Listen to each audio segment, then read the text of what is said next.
Jadi kita harus paham bahwa Indonesia ini adalah negara tropis. Jadi hampir semua virus, bakteri, kuman itu ada di negara kita, Dok. Mulai dari malaria disebarkan oleh nyamuk culex, kemudian Aedes aegypti yang menyebabkan virus demam berdarah, kemudian tipes dari makanan yang kotor, terkontaminasi, cacar, gondok, hepatitis A, itu semua ngumpul di negara kita. Nah, makanya penting sekali bagi kita untuk warga metro pada khususnya untuk menjaga higienis, kebersihan daerah kita, kemudian hidup sehat, juga olahraga.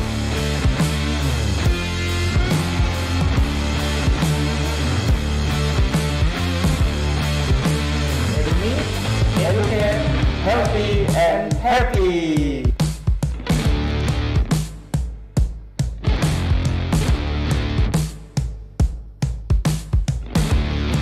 Assalamualaikum warahmatullahi wabarakatuh. Selamat pagi sahabat Edumi. Salam sehat untuk kita semua. Edumi, educate, healthy and happy. Kali ini bersama dengan saya Dr. Rama. Kita hari ini akan membahas tentang DBD. Oke, tentang kasus DBD yang lagi rame ya.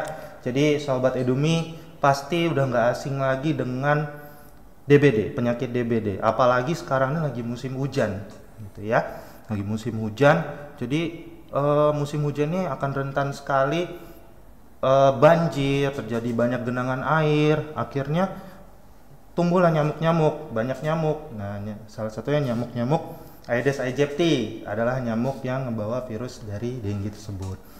Nah, jadi sekarang sudah hadir bersama kita dokter spesialis di Rumah Sakit Ahmad Yani adalah Dr. Solehin, spesialis penyakit dalam. Nah, selamat pagi dok. Pagi, Dr. Rama. Bagaimana kabarnya dok? Alhamdulillah sehat. Alhamdulillah sehat. Oke, baik. Langsung aja ya dok. Ya, Oke, gitu siap ya, dok. Dr. Rama. Jadi sebenarnya DBD ini sakit yang bagaimana ya dok? Oke dok, betul. Jadi selamat pagi untuk sahabat Edumi sekalian. Untuk Dr. Rama, terima kasih untuk menjadi host pada kesempatan pagi hari ini dok. Jadi demam berdarah dengue atau DBD singkatannya secara bahasa Indonesia ya. Kalau bahasa medisnya kita singkat sebagai DHF, dokter, dengue hemorrhagic fever. Jadi ya sama lah ya, demam berdarah dengue. Hemorrhagic itu ada kata-kata hemorrhagic atau berdarah, pendarahannya. Jadi itu kalau sudah kondisi ada pendarahan dan trombosit yang turun, dokter. Jadi sebenarnya DBD atau DHF ini adalah suatu penyakit demam berdarah yang diakibatkan oleh virus dengue, dokter. Dengue, virus dengue fever atau dengue. Nah, virus dengue ini tadi seperti disebutkan Dr. Rama, jadi dia dibawa oleh nyamuk Aedes aegypti.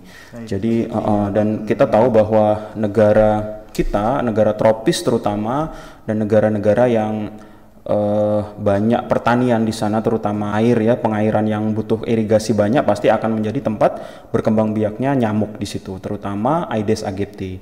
Nah, Aedes aegypti ini membawa virus yang disebut virus dengue.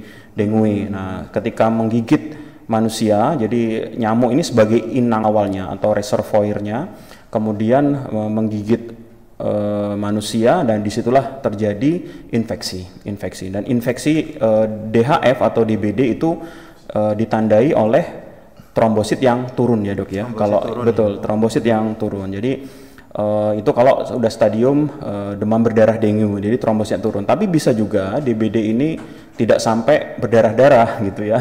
DBD, demam berdarah-darah. Jadi trombositnya kadang-kadang masih aman, jadi tapi ada gejala-gejala demam virus seperti flu-like symptom, dokter. Jadi greges, demam tinggi, nyeri sendi, bisa diare, itu dengue fever namanya. Jadi dengue fever. Jadi tidak sampai jatuh ke stadium DBD itu. Iya. Jadi dok, di kota metro sekarang ini lagi terjadi peningkatan dok. Sangat meningkat sekali. Lebih dari 100% ketimbang tahun kemarin dok. Jadi memang jadi perlu apa yang perlu kita waspadain sih terhadap nyamuk yang ngebawa si demam virus ini. Jadi penyebarannya itu lewat nyamuk ini ya dok. Betul, nyamuk Aedes aegypti dokter. Jadi betul di Lampung sudah sudah masuk ke KLB, bahkan ini kejadian luar biasa. Kemarin masuk ke hampir 600% di Lampung sendiri, semua peningkatannya itu. Mungkin di metro 100% lebih. Termasuk kami dokter-dokter penyakit dalam, karena memang demam berdarah ini adalah kompetensi untuk dokter umum maupun dokter penyakit dalam, terutama untuk yang komplikasi, ya, sudah komplikasi dan kondisi pendarahan dan lain sebagainya. Jadi sejak bulan Desember kemarin sangat luar biasa dok, karena hujannya sejak bulan November itu langsung luar biasa, sampai sekarang masih hujan. Kami sudah mulai bisa memprediksi ini pasti nanti demam berdarahnya akan luar biasa, karena sepanjang tahun kemarin tidak berhenti. Nah, terutama di kota metro, kota-kota ini daerah yang padat, kemudian di sekelilingnya juga banyak sawah ya dok ya, kemudian genangan air juga. Kita mungkin karena transisi, metro ini transisi dari desa ke kota, jadi dinamikanya sangat luar biasa, kesulitan untuk kegiatan kerja bakti itu untuk kebersihan sangat kurang dokter.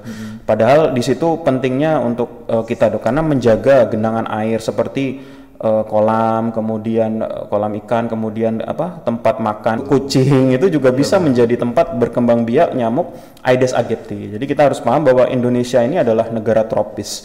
Jadi hampir semua virus, bakteri, kuman itu ada di negara kita dok. Mulai dari malaria disebarkan oleh nyamuk culex, kemudian Aedes aegypti yang menyebabkan virus demam berdarah, kemudian tipes dari makanan yang kotor, terkontaminasi, cacar, gondok, hepatitis A, itu semua ngumpul di negara kita. Nah, makanya penting sekali bagi kita untuk warga metro pada khususnya untuk menjaga higienis, kebersihan daerah kita, kemudian hidup sehat, juga olahraga, kuatkan imunitas kita, karena kita tidak akan bisa menghindari virus itu, tapi kita bisa meningkatkan imun kita. Jadi ketika kita kena virus atau bakteri tidak sampai terjadi kondisi yang berat gitu. Ya, betul. Okay. Kalau gejalanya sendiri itu apa aja dok? Apakah hanya demam aja atau ada gejala-gejala lain dok? Betul dokter. Jadi onset dari inkubasi ya dok ya, dari mulai sejak awal gigitan nyamuk demam berdarah itu 3-7 hari dokter. Jadi tidak langsung digigit nyamuk terus kena demam gitu, enggak dokter Rahmat. Jadi ada fase inkubasinya namanya. Masa inkubasi itu sejak awal dia digigit nyamuk sampai timbul gejala itu kita sebut sebagai inkubasi. Nah, jadi gejala awal yang akan pasien atau penderita rasakan itu pasti ya demamnya jelas ada dokter. Dan demamnya, karakternya pada demam berdarah ini demam yang berlangsung sepanjang hari. Biasanya dia tidak hanya malam hari saja atau tidak saat pagi hari saja atau menggigil saja, tapi sepanjang hari. Mulai dari pagi sampai malam bisa terjadi demam yang menetap. Bisa suhunya mulai dari 38 sampai 39 bahkan 40 derajat. Kemudian gigil pasti, kemudian ngilu-ngilu sendi dokter, yang sangat sering dirasakan pasien itu yang tidak tahan adalah ngilu di seluruh sendi-sendinya. Kemudian kadang disertai yang agak mengkhawatirkan, yang banyak adalah mual dan muntah, sehingga terjadi dehidrasi. Nah, kenapa? Karena tadi demam saja sudah menyebabkan cairan tubuh kita berkurang dokter, apalagi ketika terjadi mual muntah, nggak bisa makan minum, akhirnya terjadilah shock atau kurang cairan di dalam tubuhnya. Kemudian bisa juga disertai gejala-gejala gastrointestinal lainnya seperti mencret, diare juga bisa. Nah, itu juga harus diwaspadai dokter. Makanya harus segera mencari pertolongan apabila menemukan gejala seperti itu. Oke, baik dok. Tadi umumnya demam ya dok ya? Betul. Ya dok ya demamnya? Pasti ditemukan demam. Walaupun mungkin di bawah 1% ada dokter yang dia hanya merasakan malaise atau lemes saja tanpa demam, tahu-tahu dicek trombositnya kok turun, ternyata dicek IgM IgG-nya positif gitu kan. Nah, berarti ini ternyata ada virus demam berdarah. Mungkin usia lanjut dok, kalau usia lanjut itu dia kena virus infeksi, dia tidak demam karena imunitas sel darah putihnya sudah turun, jadi tidak merespon terhadap infeksi virus itu. Mungkin nggak mau makan usia lanjut, makanya harus tetap diwaspadai. Ketika geriatri usia lebih dari 60 tahun terjadi infeksi itu gejalanya tidak demam, paling males makan, jadi lemas, perubahan kebiasaan dari hari-hariannya biasanya. Nah, itu kita juga harus diwaspadai, khususnya usia lanjut. Oke, baik dok. Ini kan lagi musim hujan ya dok. Betul dokter. Pasti itu banyak juga yang gejala flu ya dok ya. Ya. Flu itu juga demam-demam. Ya. Nah, kira-kira gimana sih dok cara kita bedain antara demamnya ini karena DBD atau ini demam karena flu biasa? Iya dokter. Jadi sangat penting sekali dok, karena tadi saya sudah sebutkan di awal. Jadi negara tropis Indonesia ini semua virus, bakteri, jamur, kuman itu jadi sop di dalamnya Indonesia ini. Jadi ada perbedaan tentunya untuk membedakan. Itu adalah ranah medis kita dokter, ada ranah kita, ranah dokter untuk untuk bisa mengidentifikasi itu. Jadi selain keluhan-keluhan tadi, tentunya gejala yang mungkin warga dapati yang mudah diidentifikasi di rumah adalah kalau mulai muncul bintik-bintik merah, PTQ. Tapi memang kadang-kadang PTQ demam berdarah sendiri kan kita bagi menjadi 4 stadium, dokter. Stadium 1, 2, 3 dan 4 plus sekarang ada satu lagi, dok, namanya extended dengue syndrome, dok. Jadi ini yang paling kita waspadai. Jadi kalau stadium 1 itu kan hanya demam saja, demam dengue. Demam stadium 2 itu dengan pendarahan yang harus diprovokasi. Contohnya kita tourniquet itu baru timbul merah-merah. Itu yang stadium 2. Stadium 3 itu sudah terjadi pre-shock, dokter. Pre-shock atau pendarahan spontan. Dan yang keempat itu stadium shock. Jadi udah dengue shock syndrome ini sudah mengancam nyawa. Dan yang terakhir itu ada di sekarang adalah extended. Extended jadi ada dengue syndrome yang extended, jadi diperpanjang, dokter. Jadi itu yang lebih bahaya juga. Jadi bisa sampai tidak sadar, gangguan ginjal, gangguan hati. Jadi semua organ bisa terkena di situ. Nah, pada tahap awal tadi yang mudah diidentifikasi adalah PTQ tadi, dokter. Ada bintik-bintik merah yang muncul spontan, itu bisa. Atau dipencet lama dengan tourniquet 3 menit timbul merah-merah, itu pendarahan spontan. Kemudian tentunya untuk mendiagnosis tepat membedakan dengan virus lainnya dengan pemeriksaan darah, dokter. Jadi identifikasinya adalah paling sering memang hari ketiga, dokter, itu trombositnya turun. Demam berdarah, ya trombositnya turun. Tapi bisa dicek juga kalau demam hari pertama, kedua, kita menggunakan antibodi yang kita sebut NS1. Tapi kalau hari ketiga, 4, 5 seterusnya itu bisa dengan pemeriksaan imunoglobulin, antibodi IgG, IgM dengue. Apabila di situ mulai positif, maka itu sudah mengarah ke demam berdarah dengue. Jadi penegakan diagnosisnya dengan itu, dokter, gejala klinis, kemudian pemeriksaan darah dan pemeriksaan antibodi. Tapi kalau untuk memastikan laginya tentunya harus dengan kultur virus. Tapi kan kultur virus kita itu hanya di ranah penelitian saja. Jadi kalau di klinis kita harus cepat mendiagnosis, cepat pengobatan, cepat aksi sehingga tidak terjadi komplikasi lanjutan. Jadi seperti itu. Jadi sebenarnya udah cukup dengan pemeriksaan fisik, kemudian ada pemeriksaan laboratorium. Betul, dokter. Itu tanda-tanda udah bisa kita tegakkan, sudah bisa menegakkan diagnosis untuk demam berdarah, ya. Ya, baik. Nah, dok, kemudian jadi kapan sih itu pasien ke demam, kemudian dia harus segera menuju ke fasilitas kesehatan? Betul, dokter. Puskes atau rumah sakit? Iya, dok. Jadi demam berdarah dengue itu fase kritisnya adalah hari-hari masuk demam ke-3, ke-4, ke-5, dokter. Jadi disitulah mulai terjadi trombosit yang menurun, kemudian imunitas sel darah tubuh pasien itu mulai bereaksi di situ. Dan kita takutkan ada shock pendarahan di hari-hari ketiga, 4, 5. Tapi sejak hari pertama sebenarnya sudah mulai muncul tuh, dok, gejala-gejala tadi ya. Demam pertama, dia pertama merasakan tidak enak badan, demam, menggigil, pusing, sakit kepala, nyeri-nyeri sendi, itu biasanya pasien hanya mencari pertolongan pertama ya. Jadi sejak hari pertama. Tapi kalau pasien masih bisa makan, minum banyak, tidak sampai muntah, misalnya tidak diare hebat, tetap pengobatan bisa dilakukan di rumah dengan minum paracetamol dulu, pertolongan pertama, minum vitamin, kemudian istirahat yang cukup, tidak merokok, terutama bagi yang merokok, hidup sehat.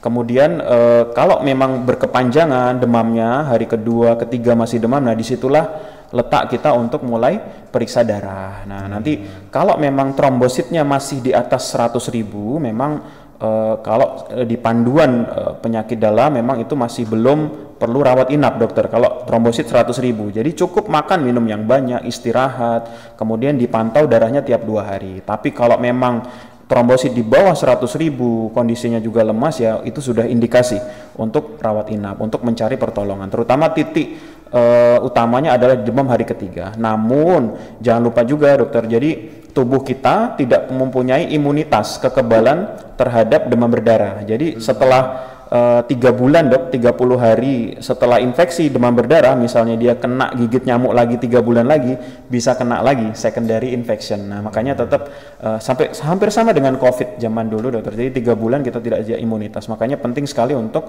hidup sehat dan menjaga imunitas kekebalan kita. Oke, baik dok. Oh jadi kalau udah sekali kena DBD masih bisa lagi dok? Betul, sangat mungkin dokter. Jadi 3 bulan terutama karena antibodi kekebalan terhadap virus demam berdarah itu hanya bertahan kurang lebih 3 bulan sehingga bisa terjadi serangan lagi. Dan virus demam berdarah atau dengue tadi, dengue fever itu ada 4 varian.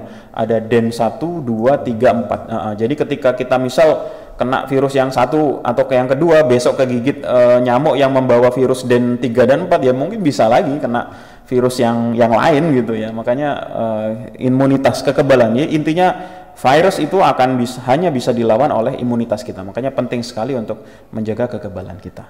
Oke, baik dok. Nah tadi dokter ada sebut fase kritis. Nah, betul. Kira-kira fase-fase dari demam berdarah sendiri itu apa aja dok? Betul, jadi fase demam berdarah itu sebenarnya kalau untuk stadium ya dok ya, stadiumnya secara medis dibagi tadi 1, 2, 3, 4 dan extended dengue syndrome. Kalau secara fase klinisnya itu dibagi menjadi fase-fase awal ya dok, onset awal, kemudian demam hari-hari pertama, kemudian onset fase kritis hari ketiga, 4, 5 dan seterusnya hari ke-6 naik itu adalah fase-fase recovery dokter. Imunitas kita mulai membaik atau viral clearance atau virusnya mulai bersih. Nah, jadi terutama yang harus diwaspadai adalah demam saat hari ketiga, 4, 5 sejak awal. Ya, jadi dokter misalnya ngitungnya itu tidak hari sebelumnya. Misal demam hari Senin pagi, maka dihitung satu harinya adalah saat Selasa. Jadi Senin, Selasa itu ngitung satu hari. Misal Senin, Selasa, Rabu berarti hari Rabu bukan hari ketiga demam tapi masih hari kedua demam. Karena Selasa, Rabu itu masuk hari kedua. Nah itu harus diwaspadai, terutama hari ketiga, 4, 5 pasien walaupun kadang-kadang demam hari ketiga, 4, 5 itu pasien nggak ada gejala dokter. Jadi kadang-kadang demamnya sudah mulai turun, makan minum sudah mulai mau, tapi trombosit kadang-kadang turun di situ. Kemudian yang paling kita takutkan selain tadi berdarah tadi ya kita sebutkan dokter, yang paling kita takutkan adalah kalau shock. Nah, jadi kadang-kadang pasien kan atau masyarakat umum mungkin taunya kalau demam berdarah ini hanya trombosit turun, berdarah-darah, mimisan, gusi darah, itu di situ saja. Tapi justru yang kita takutkan adalah yang tersembunyi, dokter. Contohnya adalah shock. Tiba-tiba pasien itu tensinya tidak teraba, nadinya lemah, kemudian tidak sadarkan diri. Nah itu shock, itu tanda-tanda shock. Keringat akral dingin, badannya dingin semua, kakinya dingin, nadinya tidak teraba. Itu harus diwaspadai, terutama anak-anak juga. Pada anak-anak sangat sulit mendiagnosis adanya dehidrasi atau kurang cairan. Makanya penting sekali bagi orang tua untuk tanggap terhadap anak-anaknya. Kemudian yang berikutnya untuk yang membahayakan juga bisa adalah pendarahan yang tersembunyi dok. Contohnya BAB hitam, pendarahan lambung atau pendarahan usus itu ditandai dengan nyeri perut hebat. Jadi hati-hati demam berdarah, virus, demam tinggi, nyeri perut hebat, kemudian sakit kepala hebat, itu bisa jadi pendarahan di dalam kepala. Nah itu kita tidak bisa identifikasi secara tampakan dari luar, tapi harus ditegakkan dengan CT scan, USG dan lain sebagainya. Makanya demam berdarah ini kita tidak boleh meremehkan dokter, karena saya 2010 ya dok ya masuk ke Metro 2011, itu sampai sekarang hampir 13 tahun memang virus ini semakin lama perkembangannya semakin luar biasa dan juga dinamikanya sangat rumit dan sangat unik. Makanya kita harus waspada dan meningkatkan awareness terhadap demam berdarah ini. Oke, baik dok. Oke. Nah tadi kan pada fase kritis itu justru pasien-pasien ini udah nggak demam ya dok, rata-rata demam turun ya dok. Betul sekali. Nah, jadi kadang-kadang pasien-pasien ini udah merasa mengira dia itu udah sembuh dok. Betul. Nah, kira-kira apa sih yang harus diwaspadai pada fase kritis tersebut? Kemudian apa sih yang harus dilakukan sama pasien-pasien atau penderita DBD ini? Betul dokter. Jadi seperti disebutkan tadi, jadi fase recovery dari virus apapun itu, demam berdarah, cacar, campak, hepatitis A, hari ke-7 itu adalah demam hari di atas hari ke-7 itu sudah mulai recovery dok.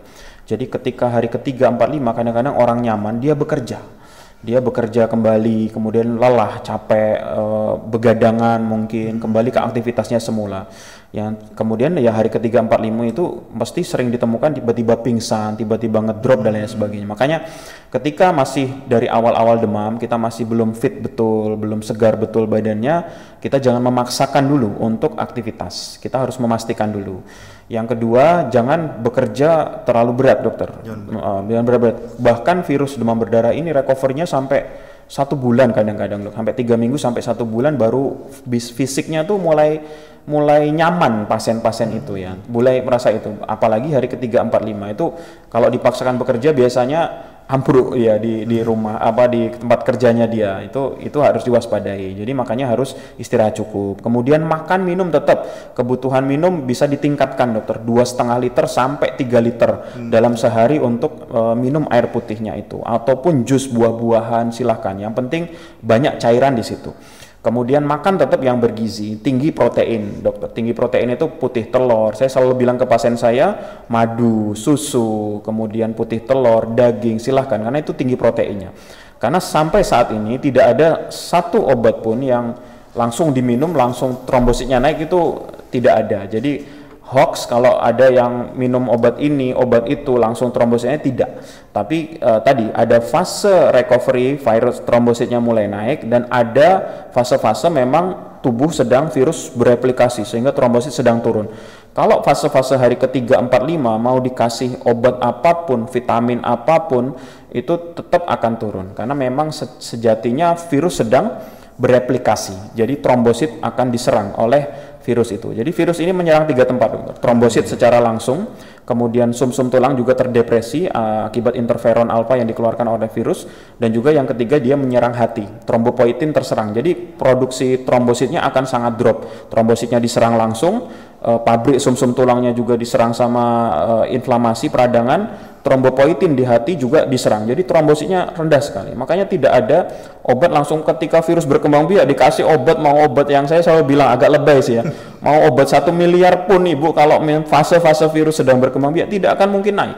Tapi tetap dijaga. Kita jaga dengan apa tadi? Cairannya yang cukup, makan minumnya supaya cukup, vitamin boleh itu. Tapi untuk satu obat yang terus menaikkan, nah itu hoax. Jadi harus hati-hati. Beli obat ini, obat itu, atau ramuan atau jamu, nah itu hati-hati. Malah justru nanti timbul mual muntah, timbul diare, timbul reaksi alergi. Nah itu yang harus diwaspadai. Jadi cukup tadi kita naikkan imunitas kita sebelum dan juga saat kena infeksi, kita naikkan imunitas dengan makan minum yang baik itu. Jadi nggak ada juga ya buah-buahan yang bikin atau minum-minum itu nggak ada ya, dok ya? Betul, dokter. Jadi saya sendiri skripsi saya tentang ini, dok, daun jambu biji ya. Jambu biji. Jadi betul, betul, jambu biji atau angka itu memang membantu, dokter, membantu untuk imunitas ya, stabilitas itu. Menaikkan trombosit sendiri sih tidak ada yang langsung, apalagi tadi ketika fase-fase virus sedang bereplikasi itu. Oke. Jadi gitu ya, dok ya. Kemudian tadi dokter sebut komplikasinya apa aja ya, dok? Ya itu yang perdarahan ya, dok ya. Betul. Perdarahan bisa ringan bisa berat ya, dok. Betul sekali. Selain itu apa lagi, dok? Ya, jadi pendarahan itu bisa yang di kulit ya, dok ya. Bisa kita lihat sebagai manifestasi petechi, itu bintik-bintik merah, betul. Bisa yang diprovokasi dengan tourniquet atau yang spontan, pendarahan spontan. Kemudian pendarahan hematom lebih besar lagi, dok. Kalau yang hematom itu lebih di kulit tapi kebiruan seperti orang habis dipukul. Itu juga bisa, itu manifestasi pendarahan dari demam berdarah. Yang ketiga bisa kalau trombositnya rendah sekali sampai pendarahan konjungtiva, dok, merah di matanya tuh merah sekali pendarahannya. Yang berikutnya bisa kencing darah. Nah, kencing darah bisa kalau trombositnya sangat rendah sekali. Kemudian bisa terjadi gangguan di hati, dokter. Jadi pasien kadang-kadang ngerasa ampek, nggak nyaman, sebah, begah, perutnya dipegang, nyeri, itu pembengkakan pada hati. Itu kita sebut sebagai hepatitis dengue. Hepatitis itu kata-kata liver ya, dok, hepar. Jadi ada peradangan di hati karena virusnya. Kemudian bisa juga terjadi dehidrasi berat, jadi AKI, dok, akut kidney injury, gagal ginjal akibat virus. Nah itu harus hati-hati karena membutuhkan cuci darah pasti untuk mengembalikan itu tadi. Kemudian yang kita takutkan juga pendarahan dalam tadi, dokter, di pendarahan lambung bisa ditandai BAB-nya hitamnya tapi ada darah, dok. Kalau disiram dia berwarna merah, nah itu melena, namanya pendarahan lambung atau pendarahan saluran cerna. Kemudian bisa juga kalau pada wanita terutama pendarahan lagi datang bulan. Nah, datang bulan itu jadi pendarahannya sangat banyak. Biasanya ganti pembalut mungkin 2-3 kali sehari, bisa jadi 4 kali atau 5 kali. Itu hati-hati, itu pendarahan yang banyak juga. Kemudian yang sangat menakutkan kita adalah pendarahan di otak, dokter. Kalau pendarahan di otak, jadi makanya pasien yang sedang trombositnya rendah, dokter. Jadi trombosit itu kita bagi, kalau secara saya ya dok, tidak ada secara medis atau panduan tidak ada, tapi 100.000, kemudian 50 dan 30.000. Jadi hati-hati kalau di bawah 30.000 itu sudah sangat kritis, urgent, emergency. Jadi harus hati-hati. Kalau indikasi transfusi trombosit kalau di bawah 30.000. Jadi saya ambil patokan saya biasanya 30, 50, 70 sama 100.000. Kalau 70 itu indikasi pulang. Tapi kalau di bawah 30.000 dengan pendarahan itu harus hati-hati. Pasien yang trombositnya di bawah 30.000 itu harus bed rest, baiknya istirahat total, kemudian cukup makan minum, karena kadang-kadang dia aktivitas berat, pendarahan otak, tiba-tiba tidak sadar atau kejang. Nah, itu yang sangat menakutkan bagi kita semua. Makanya harus diwaspadai tadi, trombositnya kita harus paham juga. Normalnya kan trombosit 150.000 sampai 450.000. Betul. Kalau 100.000 ke atas itu masih safe, masih cukup aman. Tapi tetap harus dimonitor. 100 ke 70.000 atau ke 50.000 kita mulai agak hati-hati di situ. Tapi masih cukup aman. Hati-hati juga karena tadi selain pendarahan juga shock kan yang kita khawatirkan. Di bawah 50.000 sampai 30.000 ke bawah itu harus hati-hati, sangat ekstra hati-hati. Bahkan kalau di bawah 30.000 kadang saya mengambil tindakan untuk bed rest total, pasien harus di ICU. Kadang-kadang untuk kewaspadaan kita. Untuk kewaspadaan itu pasti transfusi trombosit dok kalau betul. 30.000. Jadi indikasi transfusi trombosit itu kalau adanya pendarahan dengan trombosit kurang dari 30.000 dok. Patokan itu memang kita dari hematologi ya dok ya, dari hematologi bukan dari tropik infeksi. Jadi kita juga bisa melihat klinis pasien tadi sebenarnya. Kalau trombositnya masih cukup aman di atas 30.000, mimisan, gusi darah cepat berhenti pendarahannya, kadang-kadang kita tidak perlu buru-buru memberikan trombosit dok. Apalagi kita misal melihat nih pendarahan biasanya di hari-hari ke-4 ke-5 dok sudah mulai recovery, biasanya trombosit sudah mulai naik. Nah di situ kita nggak usah buru-buru untuk transfusi trombosit karena transfusi trombosit pun juga ada reaksi di sana, ditakutkan terjadi reaksi imunitas malah menurunkan karena trombosit itu usianya hanya 24 jam. Hanya 24 jam saja. Jadi ketika kita tambah kalau fase-fase virusnya masih aktif ya akan useless gitu. Tapi kalau justru kita tambah tapi udah fase-fase udah mulai membaik ya dia akan membantu gitu. Makanya kalau kurang dari 30.000 dengan pendarahan yang aktif, yang masif ya kita langsung berikan trombosit gitu. Tapi kalau nggak ada perdarahan nggak usah masuk. Kalau masih di atas 30.000 tanpa pendarahan pun cukup aman. Di bawah 30.000 tanpa pendarahan juga kita sering merawat dokter, tapi dengan pemantauan ketat, kewaspadaan, antisipasi, biasanya tidak perlu transfusi trombosit, dia mulai naik. Gitu. Karena banyak juga itu dok pasien-pasien nanya. Betul. Udah di bawah 50.000 ini jadi transfusi. Gitu. Betul. Kayak gitu ya dok. Bahkan di bawah 30.000 tanpa pendarahan pun tidak indikasi transfusi. Sering sekali kita merawat pasien sampai 20.000, 23.000, ya deg-degan juga dokternya karena kita tidak pernah bisa memprediksi. Tapi secara indikasi tidak bisa diberikan. Plus tadi mudorotnya, karena walaupun ditransfusi kalau malah terjadi reaksi malah merugikan pasien. Jadi penting sekali untuk identifikasi klinis dan pengalaman tentunya untuk pengobatan pasien-pasien demam berdarah pada stadium-stadium kritis itu tadi dokter. Oke, baik dok. Jadi DBD ini sebenarnya juga nggak ada obat khusus ya dok ya. Betul. Untuk menanganin gejalanya pasien apa kita tangani. Betul. Ya. Betul Jadi sekali. Kita harus waspada terhadap penurunan tersebut ini. Di cairan ya dok ya. Betul. Intinya ada di cairan. Selama pasien makan minumnya banyak itu insya Allah akan lebih aman ya dok ya. Cuman kalau tadi tiba-tiba dia mual, muntah nggak bisa makan itu yang harus lebih emergency. Emergency dan kita udah lebih harus waspada lah ya. Oke, baik dok.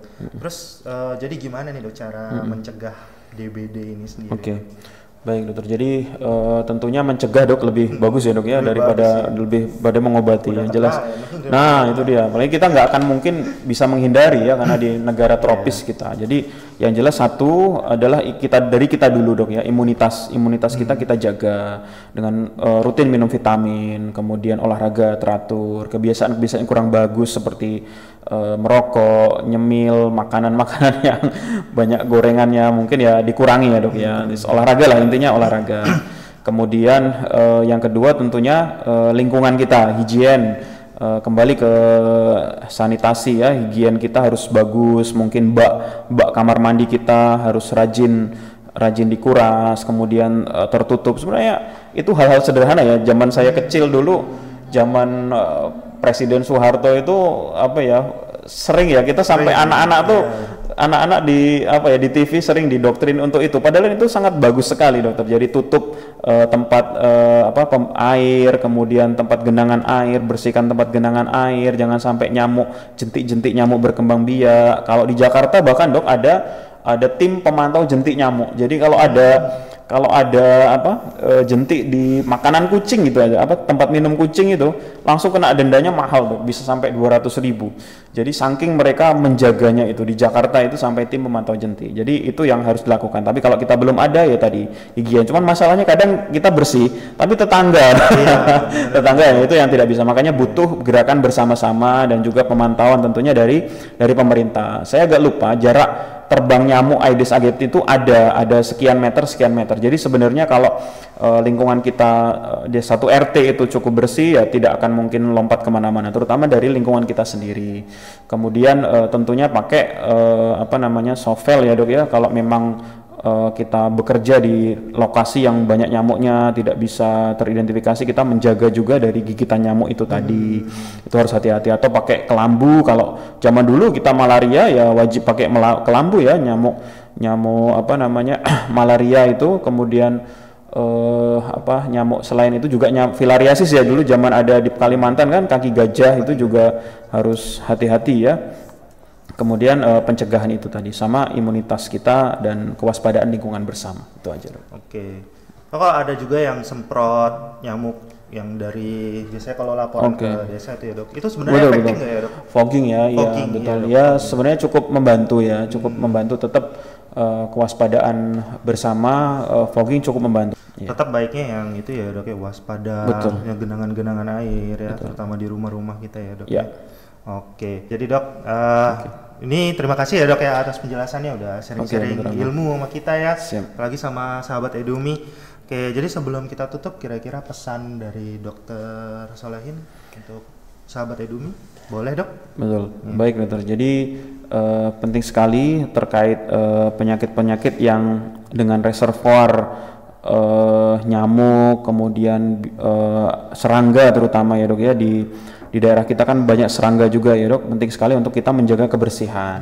Jadi kebersihan itu bisa dimulai dari secara individual, familiar di keluarga kita sendiri, ataupun kolektif secara bersama-sama.